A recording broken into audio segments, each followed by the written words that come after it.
Hello everyone, happy end of 2021 and welcome. In this video, I'm going to answer the question, how much money can teachers make on YouTube? I'm going to answer this question by sharing my personal end-of-year stats after being monetized on YouTube for 1 year. I officially joined the YouTube Partner Program and monetized my channel in January 2021. So since we're almost to the end of the calendar year, I thought it would be a great idea to share some of the behind the scenes and the analytics of this channel, especially if you're a student or teacher interested in growing their own YouTube channel in the near future. If this is the first time you're visiting my channel, my name is Ms. Lassiter, and I strive to create high-quality STEM and EdTech videos for students and teachers with a focus on life science and life lessons. In this video, I'm going to cover how I monetize my channel, some major metric and analytic details from this year, and yes, I will share exactly how much money I made on YouTube, so stay tuned. First, how and why I started making money on this channel. If you're not already aware, one of the most popular ways of making money through YouTube is joining their YouTube Partner Program. This means when you meet certain qualifying standards, you have the ability to become monetized and have ads placed on your videos, and some of that ad revenue comes back to you as a creator. When you meet those qualifying standards, you can apply to the YouTube Partner Program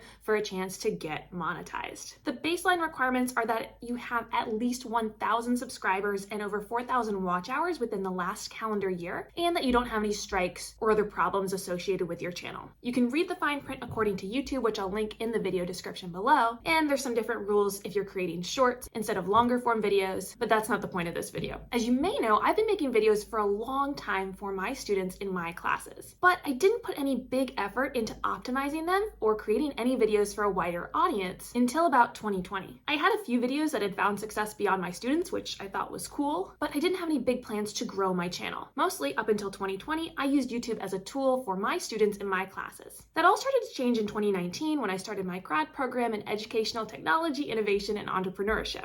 Now, you don't have to go to grad school and get a degree in all those things to be a successful YouTuber, but a lot of things I learned in the program helped me think of this YouTube channel more of as a business. And long story short, in the spring of 2020, when I wasn't even teaching AP Biology at my school that year, I decided to create some AP Biology materials in light of the pandemic so that students across the globe could have access to high-quality content and review materials when they weren't getting the same instruction that they had been in their in-person classes. Specifically, I decided to make a last-minute crash review video for AP Biology students right before the AP exams. It became super successful, so I continued to put content out on my channel directed towards a wider audience that would appeal to students with pressing needs or questions that they had to have answered. Basically, I wanted to make content for students who were turning to YouTube for help when they weren't getting the support they needed in their classes. This helped my channel grow really fast, and I met the requirements of the YouTube Partner Program in the fall of 2020. And I kind of just let it sit there for a while. It felt a little bit weird to monetize my channel when I've been making my videos for my own students for so long. After I learned that YouTube had started putting ads on certain videos that weren't even part of the partner program, and after a lot of consideration, I did decide to apply to the YouTube Partner Program. Now, I don't monetize or put ads on any of the videos that I assign my students, and a lot of those that I give my students are viewed through a third-party site that doesn't show ads, and many of those videos are unlisted. But any videos that I make for a wider reaching audience or videos I no longer assign my students, I decided to enable monetization. I also am very careful about the content that I put in my videos, making sure I use only fair use media, which means I only put images and sounds and content that I actually have the legal rights to share. And I use a lot of sites like Pixabay, Pexels, Unsplash, and the YouTube audio library to get all of my media. So I applied to the partner program, got my Google verification mailer, which is something they physically mail to your address to make sure they verify you're a real person at a real place. And I was able to start putting ads on some of my videos in January of 2021, almost 1 calendar year ago. So before I get into the actual money, for a fun fact, YouTube doesn't actually pay you anything until you've met a benchmark of at least $100 earned on YouTube. So that first month, I only made about $40 in income from all of my videos put together. Then on top of that, once you meet that $100 threshold, they don't put money into your bank account until the following month, towards the end of the month, usually around the 21st. So if you're looking to get rich fast, even if you have a super successful, popular channel, you may not see any money in your bank account for several months after you join the YouTube Partner Program. Now, if you're a college student or a teacher who's interested in pursuing this path of monetizing their YouTube channel, I would 100% recommend this if you love making video content. If you don't enjoy it, it is not a fast path to riches. I am not quitting my full-time teaching job anytime soon, but it is a nice little bonus revenue to earn each month. The last thing I'll say before I get into the hard numbers is that you have to remember that this is all pre-tax revenue. At the end of the year, I'm going to get tax documents from Google, who owns YouTube, and I'll have to pay taxes back, basically as any freelancer would, on the money I earned. Now, this can be pretty high, so the advice I give to anyone getting any sort of freelance or content creation income on any platform is to save a large chunk of it so that you have the money to pay back in taxes at the end of the year. Whatever your side hustle is, do not spend all the money you earn. All right, so let's get into some numbers. When I met the standards for the YouTube Partner Program, I was at 1,000 subscribers, but in January of 2021, I was just over that mark, so my channel hadn't grown that much from the time I met the requirements in October to when I actually started monetizing in January.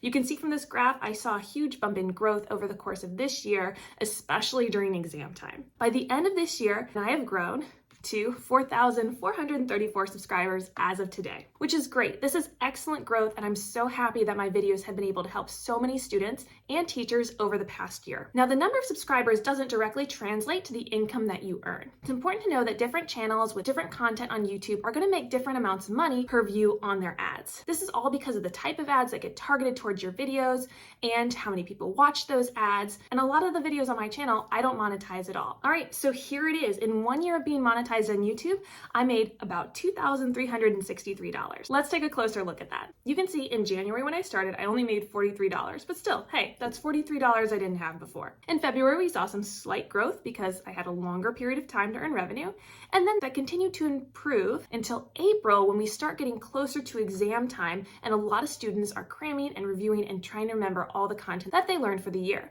A lot of my most popular content is based on review materials or preparing for end of year projects and exams, so a lot of my videos did really, really well in these months. And then, of course, you can see May, during the month of a certain type of exam, we see a huge burst in revenue. I know I didn't expect my revenue to continue on this trend. Then my revenue goes back down in June, July, and August, and I started to see some increases once again when students went back to school in September, October, and November.